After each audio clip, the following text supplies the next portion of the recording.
Hello जी बिस्मिल्लाहिर्रहमानिर्रहीम। आज 25 रमज़ान है और फिर फैसल भाई के पास में मौजूद हूँ और वही बच्चा हमारे साथ है जो इस टाइम मशहूर हुआ है, जो माशाल्लाह आज रोज़ा रखा हुआ है।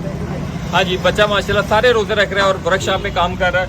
आप मेरी वीडियो देखते हैं, आप देखते हैं कि मैं पहाड़ों पे होता हूँ, इतना आसान काम नहीं होता पहाड़ों पे जाना, खर्चे होते हैं। देखिए मेरी पर्चियाँ और गाड़ी पे जो खास का जोर लगता है वो होता है प्लग आपका A1 होना चाहिए। ईद आने लगी है, फैसल भाई ने कहा प्लग चेंज करे, प्लग और ब्रेक शू सबसे ज़रूरी होती है, ये चीज़ें चेंज करें। जो लोग घूमने जा रहे हैं ईद पे वो ये चीज़ें लाजमी सबसे करे, रास्ते में आपको कोई प्रॉब्लम ना हो।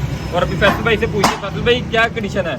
जी हमने अब चेक किया जी, ब्रेक शू इसकी बिल्कुल ख़त्म है और प्लग भी ख़त्म है, ये चेंज करते हैं। ये हमारे बड़े भाई हैं, आज हमारे पास आए हैं, अफ्तारी का मौका इन्होंने हमें दिया, इनकी मेहरबानी है। ये जी हमारा साथ ग्रुप बैठे हुए हैं और यहाँ पे इंशाल्लाह अल्लाह के हुक्म से हर रमज़ान की तरह इस तरह अफ्तारी की तैयारी हो रही है और दुआ में याद रखें इंशाल्लाह नई वीडियो के साथ पहाड़ों में आपके सामने आएंगे। अल्लाह हाफ़िज़।